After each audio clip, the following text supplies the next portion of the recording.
The last few weeks of July have been a whirlwind for express entry candidates, and it perfectly illustrates the new reality of Canadian immigration. On July the 7th, we saw a provincial nominee program or PNP draw.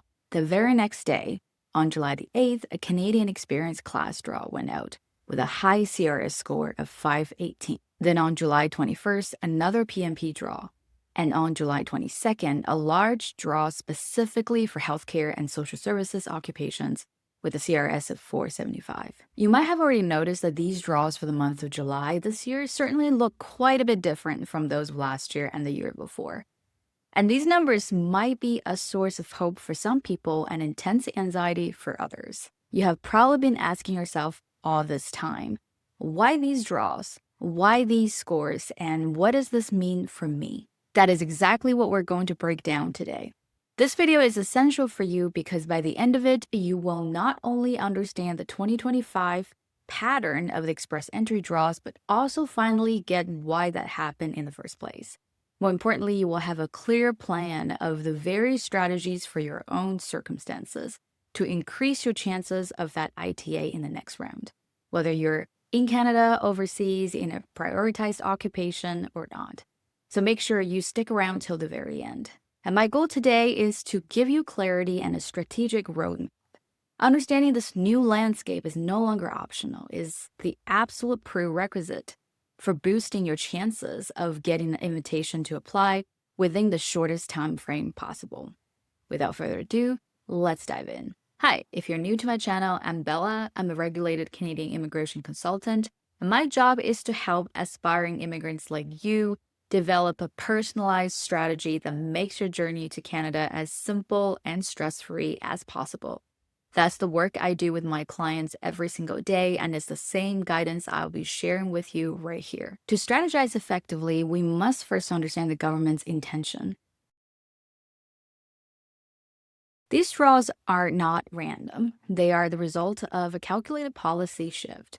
This began with the 2025 to 2027 Immigration Levels Plan.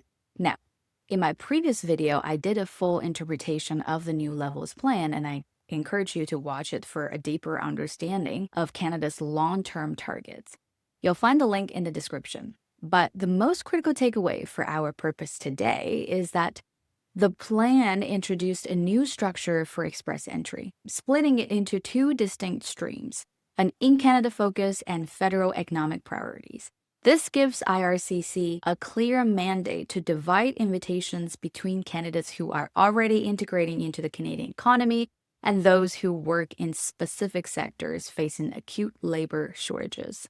So with the guidelines from February, how did this new policy play out in the actual draws? Let's take a look at all the EE draws between January and July this year. Across 27 draws, over 49,000 invitations were issued, all of which were under the following 5 categories. Provincial Nominee Program. With 13 rounds, this was the most consistent pathway held every single month, often multiple times.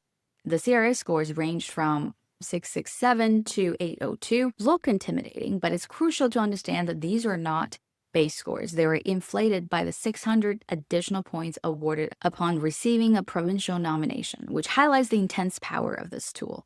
Canadian Experience Class, we saw 7 draws for those with in-Canada work experience. This is a core part of IRCC's plan.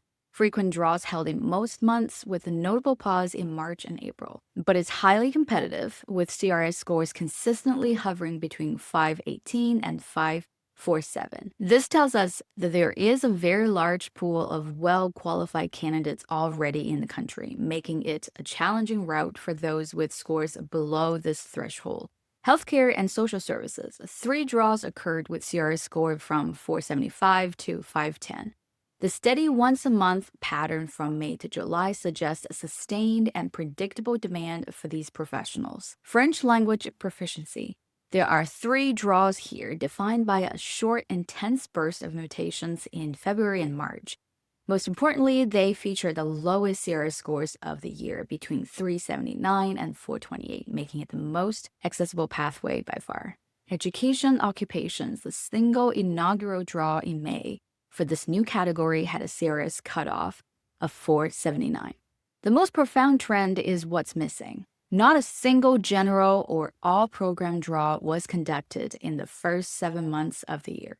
This is a deliberate policy choice with severe consequences, particularly for federal skilled worker candidates overseas who do not qualify for a specific category. So, why has IRCC completely stopped holding general draws? The reason is statistical and strategic. As of late 2025, the express entry pool is heavily populated. There are over 78,000 candidates with scores between 451 to 500, and another 73,000 with scores between 401 and 450. Category-based draws have a statistical side effect. By inviting candidates with specific skills but potentially lower scores like French speakers at 379, they remove these individuals from the pool, which mathematically increases the average CRS score of everyone who remains. To issue a meaningful number of invitations in a general draw now, IRCC would have to set a cutoff score well into the 500s. Doing so would primarily benefit high-scoring candidates who don't necessarily align with the 2025 priority sectors of healthcare, education, or French language proficiency. Faced with this reality, IRCC has chosen simply not to hold these draws at all. The message is clear. Waiting for general draw is no longer a viable strategy. Understanding which category you fit into is the most critical first step. But how can you confirm your eligibility for one or more of these categories? Let's do a deep dive into the eligibility criteria for the mentioned categories. First off, to qualify under any of the following categories, you have to be first eligible to apply under the express entry, which means you have to be qualified for at least one of the federal programs, whether that's CEC, FSW, or FST. For Canadian experience class, the core requirement is at least 1 year of skilled work experience in Canada within the last 3 years. This experience must be in a tier 0, 1, 2, or 3 occupation. For provincial nominee program, this is your gateway to that 600-point bonus. Each province runs its own programs targeting specific occupations or demographics. The key is to research which province needs you and make sure that the particular PMP stream you're looking at is an advanced stream, meaning that is express entry eligible. Not every PMP stream is an advanced stream. For example, for Nova Scotia, only Nova Scotia Experience Express Entry, Labor Market Priorities, and Labor Market Priorities for Physicians are advanced streams. All the other streams are base streams where you will need to apply to the province first, and then with your nomination, apply to the federal government through the non-express entry route. Hi, if you've got any value from this video so far, don't forget to hit the like and subscribe buttons. It will really help push my content to more people in your situation. And feel free to leave a comment or questions down below. Category-based selection. Eligibility here is strict and technical. For French language proficiency, you must achieve a minimum of NCLC 7 on all 4 language skills on either your TEF or TCF. If you meet this, your CRS score becomes far less of a barrier. For healthcare and social services, you need a minimum of 6 months of continuous work experience in one of the many designated occupations within the last 3 years.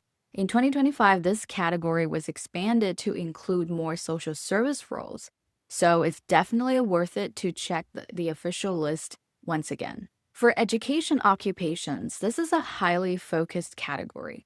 You need 6 months of experience in one of the few specific NOC codes, primarily for teachers and educators.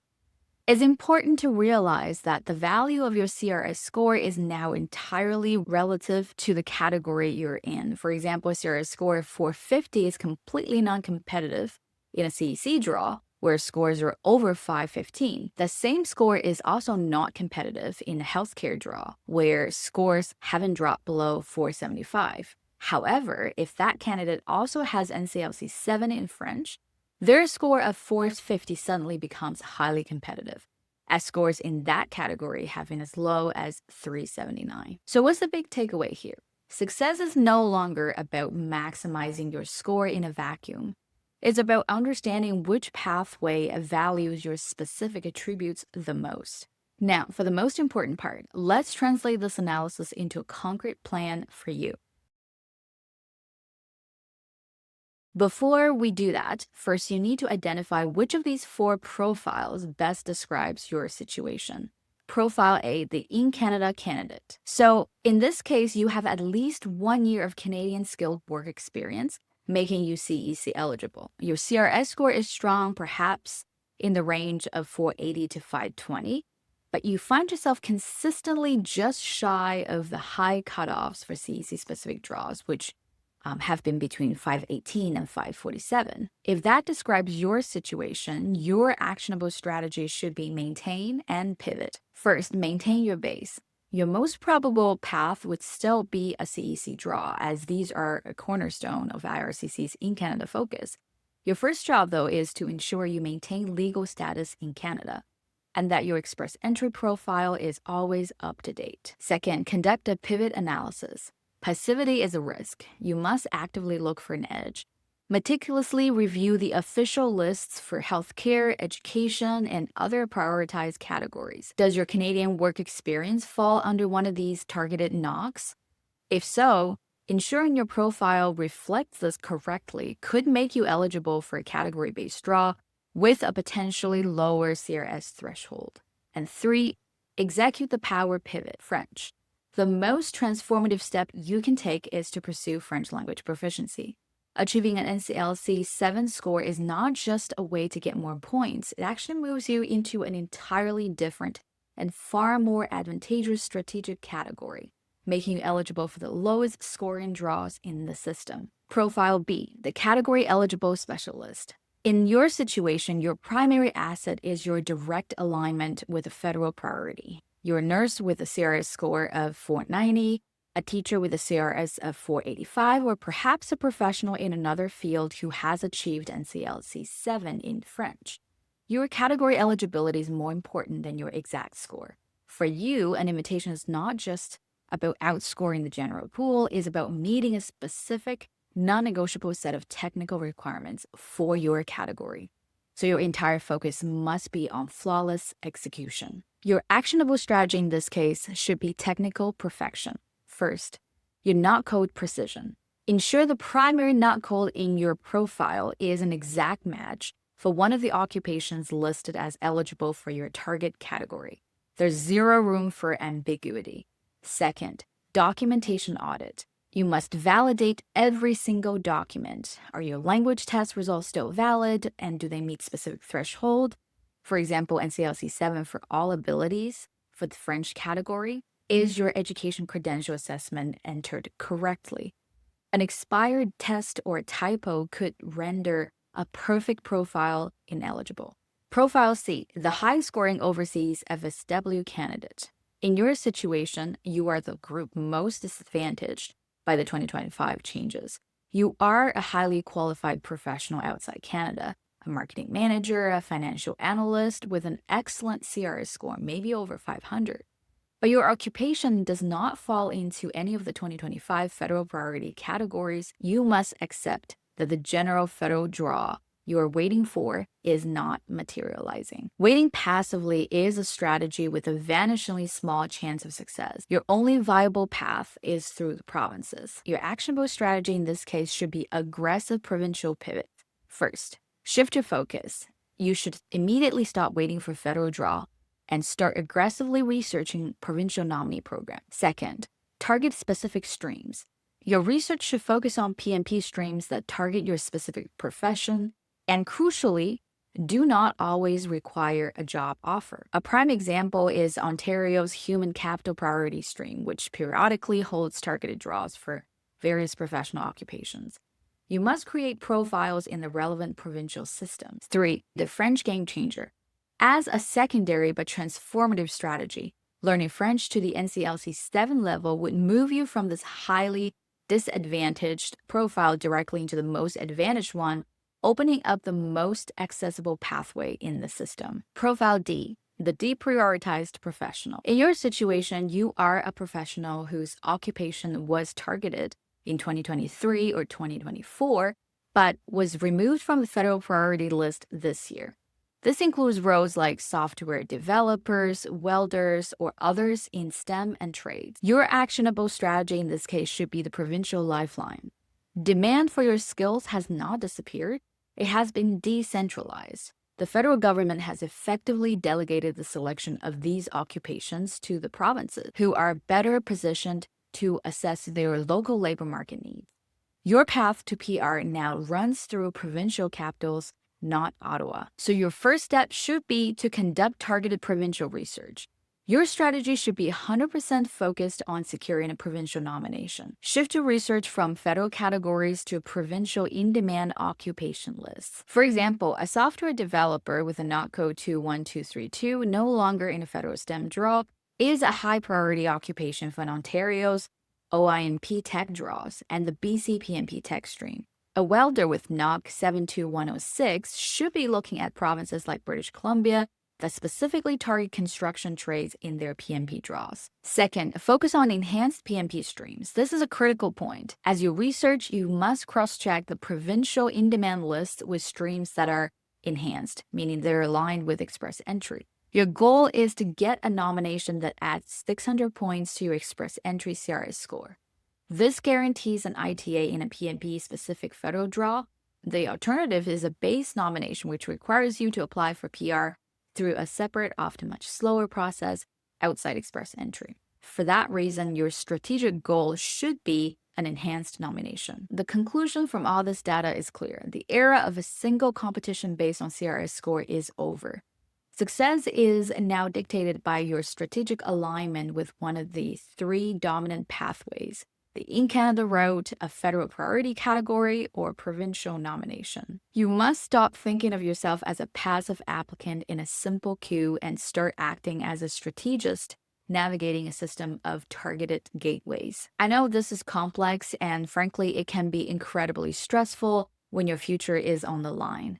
So committing to a strategy, whether it is learning a new language or focusing on a specific province, is a major investment of your time and resources. You cannot afford to get it wrong. That's where I can help. My role as an advisor is to cut through all these noise, analyze your personal profile against the current constantly shifting landscape, and build a clear, logical, and actionable roadmap for you. If you're feeling stuck or overwhelmed, I invite you to click the link in the description below to book a one-on-one consultation with me. It all starts with a simple conversation. Let's work together to build the strongest possible case for your immigration to Canada. If you've made it this far to the video, thank you so much for your support. And if you get any value from this video, don't forget to hit that like and subscribe buttons, because it will really help push my content to more people in your situation. And if you feel like this video would be helpful for somebody else, by all means share it. And if you have any comments or experience you would like to share, feel free to leave them in the comments below. Thanks for watching. See you in my next video.